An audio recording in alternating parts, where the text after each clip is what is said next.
প্রিয় শিক্ষার্থীরা, আশা করি সবাই সুস্থ এবং নিরাপদে আছো। আমাদের police line school and college কর্তৃক আয়োজিত এই অনলাইন ক্লাসে তোমাদের আবারও স্বাগত। আমাদের আজকের আলোচনার বিষয় প্যারাগ্রাফ, একটা কমন টপিক যেটা তোমরা একেবারে ছোট ক্লাস থেকে শিখে আসছো, প্রতিটা ক্লাসে অনেকবার লিখেছো, এখনও অনেক দিন ধরে তোমাদের এই টপিকটা লিখতেই হবে, এরকম একটা কমন টপিক। তো প্যারাগ্রাফ নিয়ে আলোচনা করার পূর্বে চলো আমরা ছোট্ট দুইটা প্যারাগ্রাফ দেখি। প্রথমটা হতে পারে এরকম: mister Shimul is a very busy person. He works almost 16 hours a day. He goes to office early in the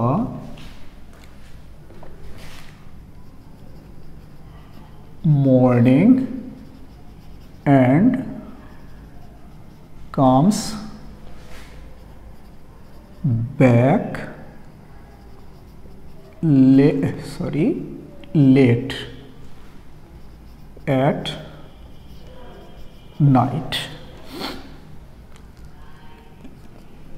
night. He comes back late at night. Sometimes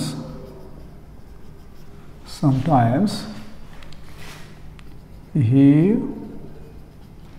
works on Fridays also. So, Mr. Shimul has no time for fun or play. একটা paragraph আমরা লিখলাম, আমরা আরও একটা paragraph লিখি, তাহলে আমরা পার্থক্যটা বুঝতে পারবো। Mister Shimul is a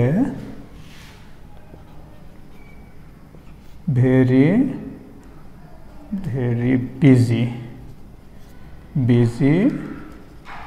person. His father is a politician.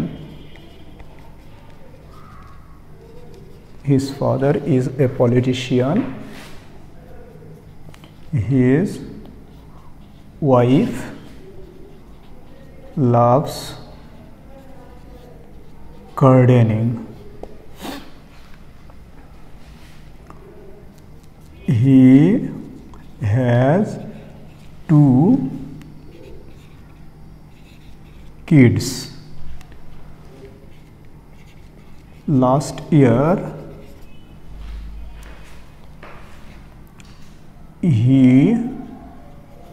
went on a tour. He now lives in Dhaka. আমরা দুইটা প্যারাগ্রাফ লিখেছি ছোট ছোট। এখন তোমাদের কাজ প্যারাগ্রাফ দুইটা একটু ভালো করে মনোযোগ দিয়ে পড়া।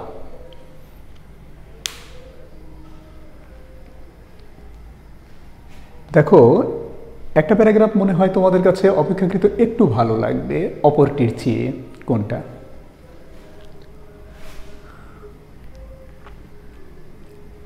নিশ্চয়ই বুঝতে পেরেছো। হ্যাঁ, তোমাদের কাছে 1 নম্বর প্যারাগ্রাফটা একটু ভালো লাগার কথা এইটার চেয়ে। এখন কারণটা আমি এখানে একটা বিষয়ের উপরে লিখে গেছি। আমাদের প্রত্যেকটা সেন্টেন্সের কেন্দ্রবিন্দু হচ্ছে মিস্টার শিমুল এবং তার এই বিজিনেস। সে ব্যস্ত এবং কি নিয়ে ব্যস্ত, দেখো প্রত্যেকটা সেন্টেন্সই এই বিষয়টার সাথে কানেক্টেড। আর এখানে যে আমি প্যারাগ্রাফটা লিখেছি, mister Shimul is a very busy person, এটা এবং এই সেন্টেন্সটা একই লিখেছি, আমি কোনো পার্থক্য রাখি নাই, কিন্তু এখানে পার্থক্য হচ্ছে পরের সেন্টেন্সগুলো থেকে। His father is a politician, এটার সাথে he is a very busy person কোনো সম্পর্ক নেই। ঠিক একইভাবে সম্পর্ক নেই his wife loves gardening, he has 2 kids, last year he went on a tour, he now lives in Dhaka. প্রত্যেকটা সেন্টেন্সই পৃথক পৃথক টপিকের উপরে লেখা হয়েছে। এই জন্য যখন আমরা এটা পড়তে যাচ্ছি আমরা আসলে বুঝতে পারছি না যে রাইটার আমাদের কি বোঝাতে চাচ্ছে, কোন বিষয়টার উপরে রাইটার লিখতে যাচ্ছে। তো লেখাগুলো যখন এইরকম হবে তখন রিডার খুব সহজেই বিরক্ত হবে এবং পাঠে আগ্রহ হারিয়ে ফেলবে। আমরা প্যারাগ্রাফ এরকম করব না, আমরা প্যারাগ্রাফ লিখব এমনভাবে যাতে রিডার আগ্রহী হয়, রিডার সহজে কনসেন্ট্রেট করতে পারে এবং সেই কনসেন্ট্রেশন নিয়ে এগিয়ে যেতে পারে। তাহলে এই দুইটার মধ্যে আমাদের পার্থক্য কি? পার্থক্য হচ্ছে এখানে একটা সিঙ্গেল আইডিয়া আছে, এখানে কোনো সিঙ্গেল আইডিয়া নেই। এখানে সিঙ্গেল আইডিয়াটার একটা সুন্দর ডেভেলপমেন্ট আছে, এখানে সেটা নেই। তাহলে এটা থেকে আমরা কি বুঝতে পারি প্যারাগ্রাফ আসলে কি? এটা থেকে আমরা বুঝতে পারি যে প্যারাগ্রাফ একটা টপিকের উপরে লেখা হবে। হ্যাঁ, প্যারাগ্রাফ একটা টপিকের উপরে লিখতে হবে এবং সেই টপিকটাকেই সুন্দর করে তোমাদের ডেভেলপ করে নিয়ে যেতে হবে এবং সুন্দর করে কনক্লুশন টেনে দিতে হবে। তাহলে এখান থেকে আমরা যেটা বুঝতে পারলাম সেটা হচ্ছে আমরা লিখতে পারি এরকম, paragraph is the development of a single idea. Paragraph is the development of a single idea. আমি সাথে যোগ করলাম in a single para। এখানে আমি সিঙ্গেল শব্দটা দুইবার ব্যবহার করেছি এবং এখানে যে দুইটা সিঙ্গেল ব্যবহার করেছি, দুইটা সিঙ্গেল শব্দই অত্যন্ত গুরুত্বপূর্ণ আমাদের। যদিও আমরা অনেকবার প্যারাগ্রাফ লিখেছি, কিন্তু তবুও আমরা এই সিঙ্গেল দুইটা কেউ মনে রাখি না। তার একটা আমি আগেই তোমাদের দেখিয়ে দিয়েছি যে প্যারাগ্রাফ একটা সিঙ্গেল টপিকের উপরে হবে, একটা সিঙ্গেল ধারণা তোমাকে ডেভেলপ করতে হবে। আমি নিচে যে প্যারাগ্রাফটা লিখেছিলাম সেখানে সিঙ্গেল ধারণা ছিল না, সেখানে অনেক বিভিন্ন ধরনের ধারণা পুট টুগেদার মানে একত্রে করা হয়েছিল। এই বিষয়টা আমরা করব না। তাহলে প্যারাগ্রাফ অবশ্যই একটা টপিকের উপরে লিখবে এবং সেটাকেই ডেভেলপ করবে। আর সিঙ্গেল প্যারা, এটা আমরা অধিকাংশ স্টুডেন্ট জানি, অধিকাংশ স্টুডেন্ট আমরা এটা মেনে চলি, কিন্তু আমরা যখন খাতা দেখতে যাই, পরীক্ষার খাতা দেখতে যাই, আমরা দেখি যে প্রায় 30% স্টুডেন্ট এই বিষয়টা ইগনোর করে। তারা শুনলেও ইগনোর করে যায়। তারা মনে করে যে প্যারাগ্রাফ হয়তো 2টা 3টা 4টা প্যারাতে করলে দেখতে ভালো লাগবে। দেখতে ভালো লাগবে কিনা আমি বলতে পারবো না, তবে সেটা প্যারাগ্রাফ না। সেটাতে মার্কস দিতে গিয়ে আমাদের সমস্যা হয়। তার কারণ প্যারাগ্রাফ মানে একটা প্যারাতেই তোমাকে কমপ্লিট করতে হবে, একটা প্যারাতেই একটা টপিককে নিয়েই লিখতে হবে। তো সবসময় মনে রাখবে প্যারাগ্রাফ হবে সিঙ্গেল প্যারাতে এবং প্যারাগ্রাফে একটা মাত্র টপিক থাকবে। তো এখন একটা প্যারাগ্রাফ আমরা কিভাবে লিখব, আমরা প্যারাগ্রাফ সহজে কিভাবে লিখতে পারি? প্যারাগ্রাফ লেখা খুব একটা কঠিন না। তুমি যদি কিছু সামান্য কিছু ভোকাবুলারি তোমার যদি দখলে থাকে, জেনারেল গ্রামারটা যদি তুমি জানো আর কিছুদিন যদি প্র্যাকটিস করো, প্যারাগ্রাফ তুমি লিখতে পারবে। একটা ইজি প্যারাগ্রাফ লেখা খুব বেশি কঠিন না। আমি যে সেন্টেন্সগুলো এখানে ব্যবহার করছি সবগুলো সেন্টেন্সের সব ওয়ার্ডগুলোই তোমরা জানো। তাহলে যে ওয়ার্ডগুলো তোমরা জানো সেই ওয়ার্ডগুলো ব্যবহার করেই তুমি প্যারাগ্রাফ লিখতে পারবা। একেবারে জেনারেল টেন্স, ভয়েস এর মতো সাধারণ টপিকগুলো যদি তোমরা একটু রিভাইজ করো আর যদি একটু প্র্যাকটিস করো, লিখতে পারবে। তো যাই হোক, আমি যেটা বলছিলাম, আমাদের এখানে সংজ্ঞা দিয়ে সংজ্ঞার মতো করে লিখেছিলাম। সংজ্ঞা ঠিক বলবো না, ধারণা পাওয়ার জন্য, যে paragraph is the development of a single idea in a single প্যারা। তো এটা ধারণা পাওয়ার জন্য আমরা লিখেছিলাম। এখন আমরা দেখব যে প্যারাগ্রাফ লিখতে গেলে আমরা কি কি জিনিস মেনটেন করব। হ্যাঁ, তিনটা বিষয় এখন আমাকে মাথায় রাখতে হবে একটা প্যারাগ্রাফ লিখতে গেলে, যে একটা ভালো প্যারাগ্রাফ এ তিনটা পার্ট থাকে। একটা হচ্ছে তোমার টপিক সেন্টেন্স, টপিক সেন্টেন্স। 2 নম্বর আমরা বলতে পারি supporting ideas, supporting ideas. Number 3 concluding, concluding sentence, concluding sentence. হ্যাঁ, আমি এখানে তিনটা পার্টের কথা বললাম, আর একটু আগে বললাম যে প্যারাগ্রাফে একটি মাত্র টপিক থাকবে। এখানে তোমরা কেউ যেন মনে করো না যে তিনটা পার্ট মানে তিনটা আলাদা প্যারা, আমাদের একটা প্যারার মধ্যেই এই তিনটা পার্ট আমরা থাকবে।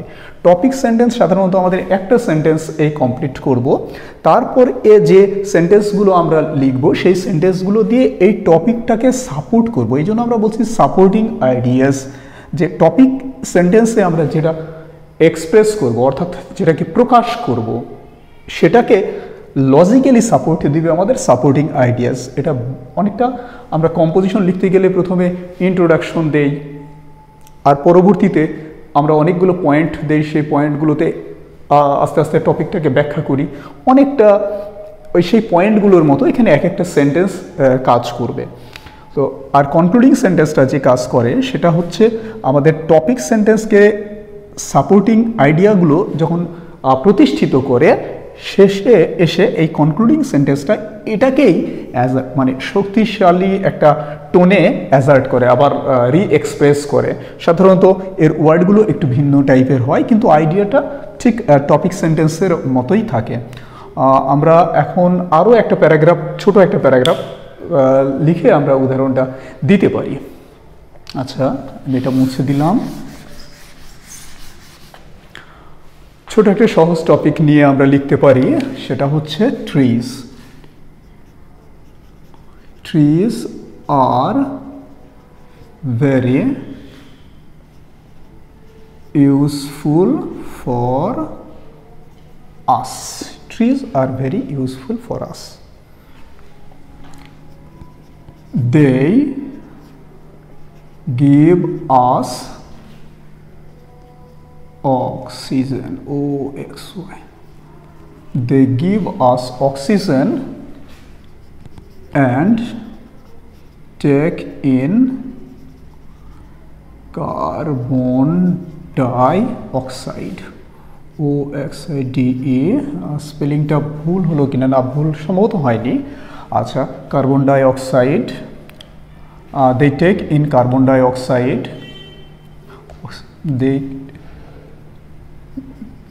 They also give us shade in hot weather and place. Hot weather and place, that means একটা হট ওয়েদারে, একটা যদি গরম জায়গায় আমরা থাকি সেক্ষেত্রে আমরা ট্রির শেড ব্যবহার করে নিজেকে একটু প্রশান্তি দিতে পারি। আচ্ছা, they also give us shade in hot weather. We use their wood. We use their wood to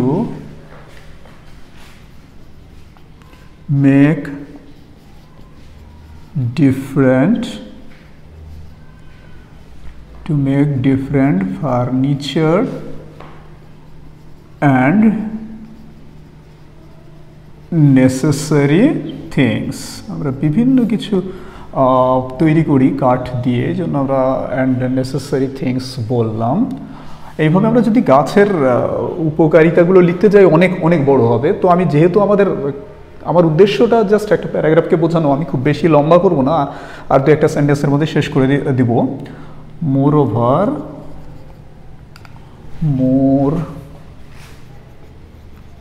moreover they help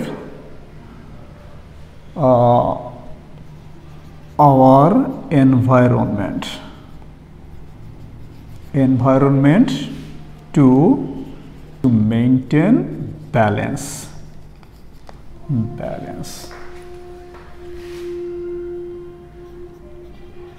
Thus, trees are essential for our existence. এখানে আমি একটা ছোট্ট প্যারাগ্রাফ লিখেছি তোমাদেরকে আগের যে বিষয়গুলো অর্থাৎ আমাদের প্যারাগ্রাফের যে তিনটা part, topic sentence, supporting idea এবং কনক্লুডিং সেন্টেন্স, এই বিষয়গুলো একটু ব্যাখ্যা করার জন্য আমি প্রথমে লিখেছি trees are very useful for us. এটা আমাদের টপিক সেন্টেন্স। আমরা কোন বিষয়ে লিখতে যাব এটা সম্পর্কে ধারণা দিচ্ছে আমাদের এই সেন্টেন্সটি। ট্রিজ আর ভেরি ইউজফুল, এই যে ভেরি ইউজফুল এই ফ্রেজটা আমাকে বলার সুযোগ দিচ্ছে, যেখানে আমি যা লিখব সেটা সম্পর্কে একটা ধারণাও দিচ্ছে বা আমাকে বলার সুযোগও দিচ্ছে। এটাকে আমরা একটা গুড টপিক সেন্টেন্স বলতে পারবো। কিন্তু এটাকে না বলে আমি যদি এরকম একটা সেন্টেন্স লিখি, যে না সবুজ কালি দিয়ে লিখলে দেখা যাচ্ছে না, আমি যদি লিখি ট্রিজ আর প্ল্যান্টস, এখানে আমি একটা সেন্টেন্স লিখেছি, সেন্টেন্সটাতে কোনো ভুল নেই, কিন্তু এটা একটা ভালো টপিক সেন্টেন্স হতে পারে না। তার কারণ এখানে এটা সম্পর্কে সাপোর্ট করার কিছু নাই বা বলারও তেমন কোনো সুযোগ পাওয়া যাবে না। তাহলে আমাদের টপিক সেন্টেন্সটা এমন কিছু হতে হবে যে সেন্টেন্সটাকে ডেভেলপ করার জন্য একটা আইডিয়া থাকবে। সেই রকম আমরা একটা টপিক সেন্টেন্স এখানে নিয়েছি, যেটাকে আমরা ডেভেলপ করতে পারবো, অর্থাৎ যেটা সম্পর্কে আমরা কিছু আলোচনা করতে পারবো। তারপরের সেন্টেন্সটা আমরা দেখি, they give us oxygen and take in carbon dioxide. They give us oxygen and take in carbon dioxide, এটা অবশ্যই আমাদের জন্য উপকারী কোনো কিছু সে করে, যেটা আমাদের এই ভেরি ইউজফুল এই আইডিয়াটাকে সাপোর্ট করছে।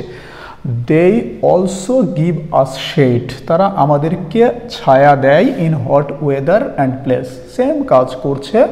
এটাও আমাদের ইউজফুলনেস, ট্রির যে আমাদের জন্য উপকারী সেটাই সাপোর্ট করছে। We use their wood to make different furniture and necessary things, same জিনিস।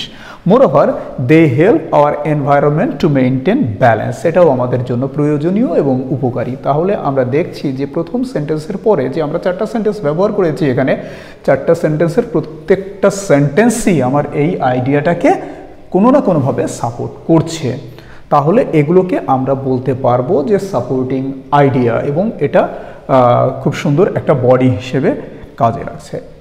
এবং শেষে আমরা যে সেন্টেন্সটা ব্যবহার করেছি এখানে, সেটাকে আমি কনক্লুডিং সেন্টেন্স বলছি।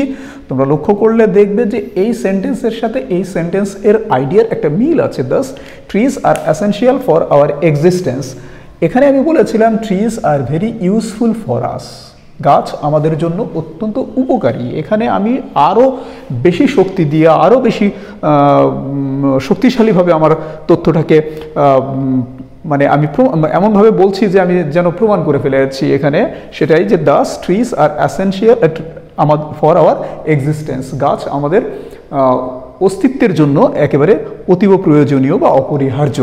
অর্থাৎ এই ধারণাটা প্রায় কাছাকাছি, কিন্তু আমি একই জাতীয় ওয়ার্ডগুলো ব্যবহার না করে আমি ওয়ার্ডটাকে একটু চেঞ্জ করে আমি ব্যবহার করেছি। এখন তাহলে আমরা টপিক সেন্টেন্স দেখতে পেলাম, সাপোর্টিং আইডিয়াগুলো দেখতে পেলাম, শেষে একটা কনক্লুডিং সেন্টেন্স আমরা। এর মধ্যে আরও কয়েকটা জিনিস আছে যেটা তোমরা দেখবা, যে আমরা দ্বিতীয় সেন্টেন্সে এখানে আমি অলসো শব্দটা ব্যবহার, তৃতীয় সেন্টেন্সে আমি অলসো শব্দটা ব্যবহার করেছি। Then take different furniture to make necessary, moreover শব্দটা ব্যবহার করেছি এখানে। moreover এখানে দেয়ার শব্দটাও অনেকটা আমাকে ধারণাটা আসলে প্রোনাউনও অনেক সময় কানেক্ট করে, আগের সেন্টেন্সের সাথে পরের সেন্টেন্সকে কানেক্ট করে। তো আমরা মূলত অলসো আর মোরওভারকে বলবো যে এরা আমাদের ধারণাটাকে ক্লিয়ার করার জন্য, সাপোর্ট করার জন্য সাহায্য করছে, কানেক্টর এরা।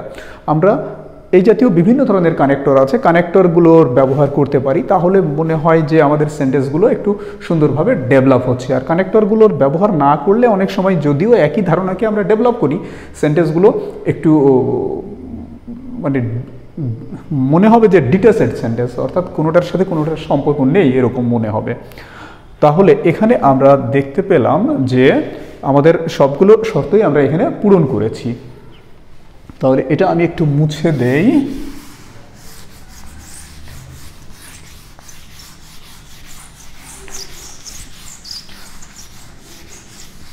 তো আমাদের আজকের এই আলোচনাটা থেকে আমরা যে বিষয়গুলো এই পর্যন্ত পেয়েছি বা ধারণাটা পেয়েছি, সেটা হচ্ছে যে প্যারাগ্রাফে একটা সিঙ্গল আইডিয়া থাকবে, এটা অবশ্যই সিঙ্গল প্যারাতে হতে হবে। এটাতে তিনটা জিনিস থাকবে, টপিক সেন্টেন্স থাকবে সাপোর্টিং আইডিয়াস এবং থাকবে কনক্লুডিং সেন্টেন্স। সাপোর্টিং আইডিয়াগুলোকে আমরা কানেক্টর ব্যবহার করে সুন্দর করে উপস্থাপন করতে পারবো। তাহলে এই বিষয়গুলো আমাদের মাথায় রাখলে আমাদের ছোট ছোট সুন্দর সুন্দর প্যারাগ্রাফ সহজে লিখতে পারবো।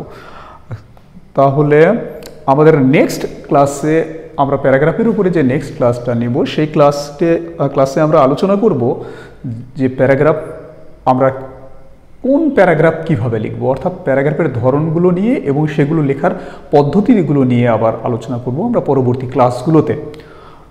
তো আজকের ক্লাস আমরা এখানেই শেষ করতে চাচ্ছি। সবাই সুস্থ এবং নিরাপদে আছো, আমি প্রথমে বলেছি, এখন বলছি সবাই নিরাপদে থাকার চেষ্টা করবে এবং সুস্থ থাকবে, এই কামনায় আজকের মতো আমাদের ক্লাস এখানেই শেষ করছি। ধন্যবাদ সবাইকে।